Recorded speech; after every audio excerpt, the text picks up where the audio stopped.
உறவே தமிழே வணக்கம். கடந்த பிப்ரவரி 9 கார்டியன் இதழில் ஒரு கட்டுரை வெளியாக இருந்தது. வாசிப்பு இன்பத்திற்காக எதையும் வாசிக்காத இந்தியாவில் எதற்கு இத்தனை இலக்கிய திருவிழாக்கள் நிகழ்கிறது என்பது அந்த கட்டுரையின் மையமான கேள்வியாக இருந்தது. இலக்கிய திருவிழாக்களுக்கு செல்வது வெறும் சமூக அந்தஸ்தை காட்டுவதற்காகத்தான். ஒரு ஷாப்பிங் மாலுக்கு வேடிக்கை பார்க்க செல்வது போலத்தான் இந்தியர்கள் இலக்கிய திருவிழாக்களுக்கு செல்கிறார்கள். செலிபிரிட்டிகளை பார்ப்பதும் இசை நிகழ்ச்சிகளை கேட்பதும் கைவினைப் பொருட்களை வாங்குவதும் தான் இந்த இடம், இந்த இலக்கிய திருவிழாக்கள் என்கிறது அந்த கட்டுரை. ஒரு இந்தியரால் எழுதப்பட்டிருந்தாலும் அக்கட்டுரை கார்டியன் பத்திரிகையின் பிரிட்டிஷ் முதலாளிகளின் மனோபாவத்தை கொண்டிருந்தது.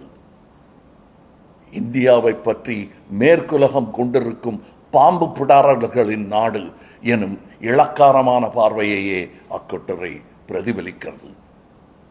இந்தியாவை பற்றியும் இந்தியர்களை பற்றியும் இந்திய இலக்கியங்களை பற்றியும் இத்தகு பார்வை உருவாவதற்கு ஒரு முக்கிய காரணம் இருக்கிறது. அந்த காரணம் நாம் தான்.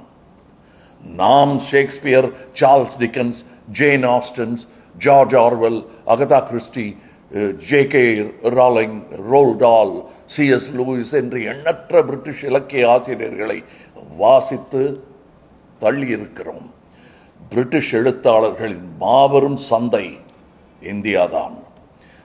மேற்கு எழுத்தாளர்களை வாசித்து தள்ளுவதில் நாம் காட்டிய அக்கறையை நமது எழுத்தாளர்களை மேற்குக்கு கொண்டு செல்வதை காட்ட தவறிவிட்டோம்.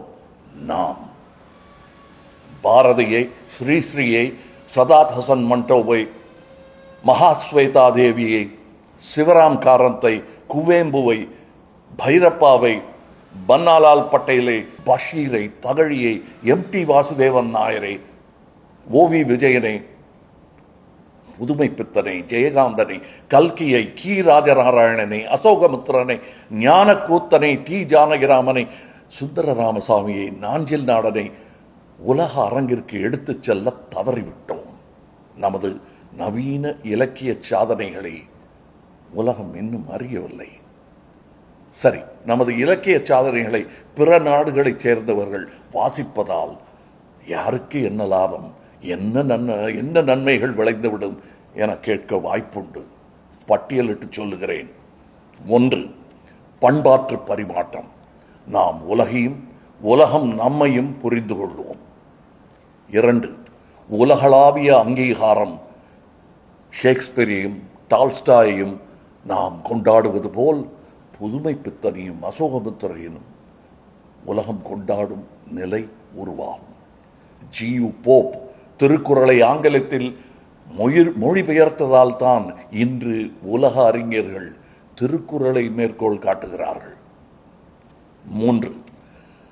தவறான பிம்பங்கள் உடையும். We will break the stereotype.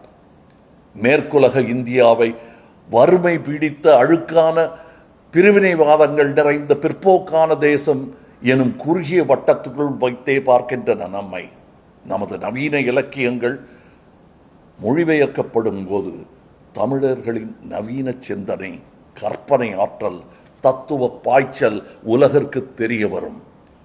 நாம் வெறும் பாம்பு பிடிப்பவர்கள் மட்டுமல்ல, அதையும் பிடிப்போம். ஆழமான தத்துவங்களையும் சிக்கலான சமூக கட்டமைப்பையும் கொண்டவர்கள் என்பது அவர்களுக்கு புரியும். 4. சுற்றுலா வளரும். Literary tourism.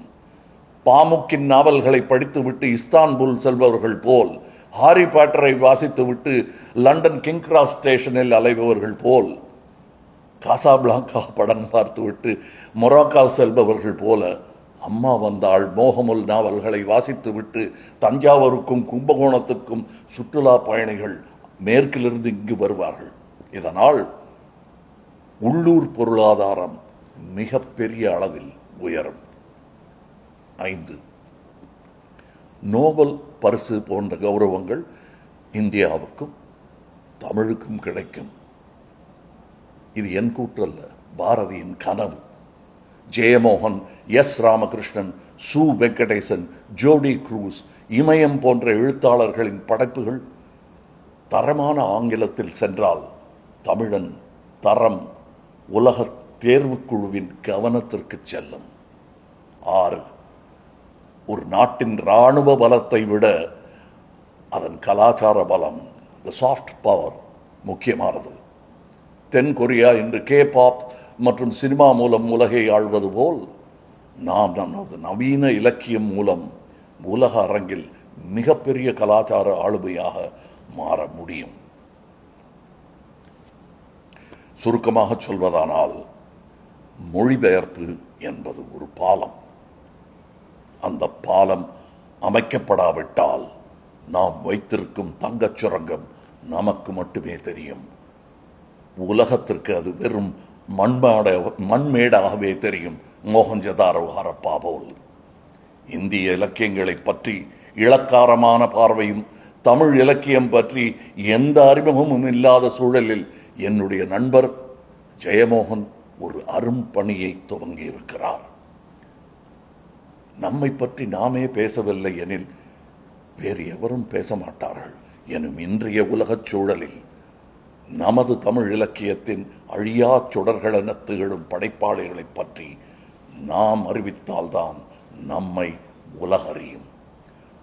அதற்கான ஒரு முன்முயற்சியாக விஷ்ணுபுரம் இலக்கிய வட்டம் அமெரிக்காவில் நியூயார்க் நகரில் 2026 ஏப்ரல் 3 மற்றும் 4 தேதிகளில் ஒரு நவீன இலக்கிய திருவிழாவை நடத்தப் போகிறது. என்னுடைய நண்பரான எழுத்தாளர் ஜெயமோகனும் அவரது நண்பர்களும் திரண்டு உருவாக்கிய அமைப்பு விஷ்ணுபுரம் இலக்கிய வட்டம். தீவிர இலக்கியத்தையும் அறிவியக்க விவாதங்களையும் மட்டுமே முன்வைக்கும் அரசியல் சாராத பண்பாட்டு அமைப்பு அது. இவர்கள் தமிழகத்திலிருந்து 25 எழுத்தாளர்களை அழைத்துச் சென்று நியூயார்க் அவையில் நிறுத்தப் போகிறார்கள். இந்த நிகழ்வில் அமெரிக்க இலக்கியவாதிகள் 15 பேர் கலந்து கொள்கிறார்கள். முழுக்க ஆங்கிலத்தில் நிகழும் இந்த இலக்கிய விழா அமெரிக்க இலக்கியவாதிகளுக்கு நவீன தமிழ் இலக்கியத்தை அறிமுகம் செய்யும் நோக்கம் கொண்டது. அமெரிக்காவில் பிறந்து வளர்ந்த நம் குழந்தைகளுக்கும் நம் இலக்கியத்தையும் பண்பாட்டையும் அறிமுகம் செய்வதும் கூட இந்த விழாவின் நோக்கம். மிகப்பெரிய கனவுடன் தொடங்கப்பட்டுள்ள இந்த முயற்சிக்கு தமிழ் இலக்கியத்தின் வாசகன் எனும் முறையில் என்னுடைய மனப்பூர்வமான வணக்கத்தை, வாழ்த்துக்களை தெரிவித்துக் கொள்கிறேன். தமிழ் தேர் வடம் பிடிக்க ஜெயமோகனுடன் கைகோர்த்திருக்கும் நண்பர்களுக்கு என் பாராட்டுக்களை தெரிவித்துக் கொள்கிறேன்.